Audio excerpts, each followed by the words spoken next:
Lyons, and thank you so much for joining me. It has been such a gas doing this one for you guys. I'm not kidding. I've really liked this, and I hope you've enjoyed these 10 tips. I know it's been a little more intense, I think, than the first three 10-tip series that we did. Remember, we did the goal setting and the networking and the 10 tips to success in Hollywood.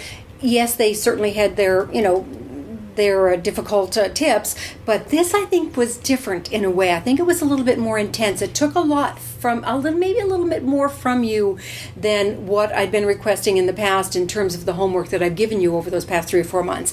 This was a little more, I think, more close to the heart, let's say, where you kind of had to really dig deep and make some serious decisions about, who you are as a company, who you are as an individual in this industry and on this planet.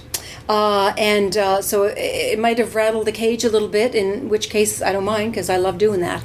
I kind of hope that did, but I just wanted to acknowledge that fact that this has been a little different, and I think it might have taken a little bit more from you than some of the others. So thank you, for staying with me. Here it is, the review, and here we've gone through the whole 10 tips, and you're still here. So I want to acknowledge the fact that you're here. This was a tough one. This is one where you could have said, I quit, and you didn't. You're here. So that's pretty awesome. What I wanted to do today is what I promised last Thursday, was just quickly go through the review. I mean, really quickly. Number 1, we talked about what is a mission statement. What is it? And I read the definition. Actually, I just took it right out of Wikipedia and read it to you, what the whole purpose of doing the mission statement, what it was. Number 2 was when I had Jerry, remember I had Jerry Katzman with me, which was so much fun. God, that was a really great session. And we talked about why write it. Why write the mission statement? What's the point? Why bother? Yes, we got what it was, but why bother doing it for us as an individual and for us as a company? Why bother? So I thought that was really fun, and we got into some pretty interesting stuff with Jerry. That one, I would really recommend going back and watching that. It was amazing. I want to go back and watch that.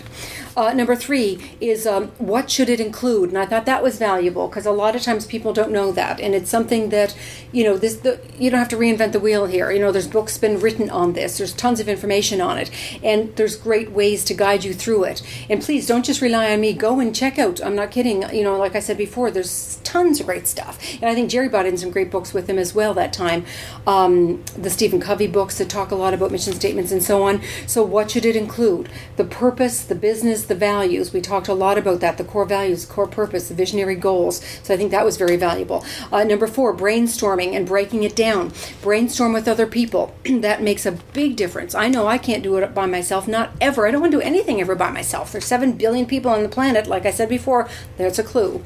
All right. So use other people to help you when you're creating and designing your mission statement. Number 5. Liz Radley was here. How fun was that?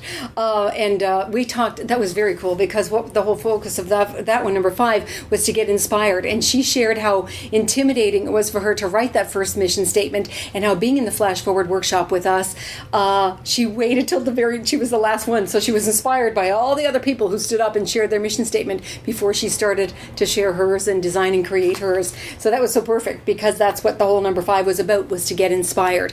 Read other people's mission statements. I think the one from Starbucks I talked about was amazing. I mean, there's some incredible, the Disney one was amazing. There's some other personal mission statements are incredible. So go online and check out, read other people's, or ask to read other people's, and get inspired by that. Number 6, writing your mission statement. Writing your personal mission statement.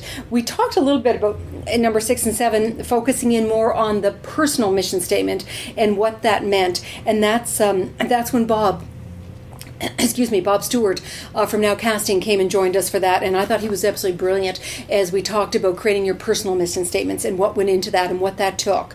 And then I continued on that same theme on personal mission statements for number 7 when I zeroed in on, remember what I talked about was creating various aspects, looking at the various aspects, family, friends, community, health, spirituality, personal growth, financing, home, fun, relaxation, romance, all those aspects. I did that when I created my personal one, and it helped me kind of break it down into those categories. It helped me design my personal one for myself. So I kind of put that out there for you guys, and that was tip 7. Tip 8, was the 5-step plan. Remember, I talked about Randall Hansen's 5-step plan, which I found online, and that was really interesting, where he talked about various ways to kind of go through and create your personal mission statements, which was wonderful.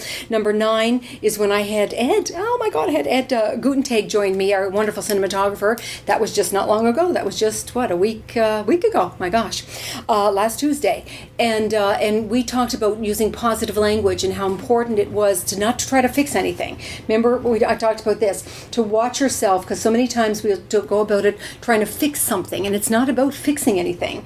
It's more about designing, creating, defining, and declaring who you are and who you say you are. There's no judging, no apologizing, no fixing, no evaluating, okay? Use the statements that light you up and that inspire you. So Ed was brilliant as we talked about that whole thing about using the positive language to create your mission statement.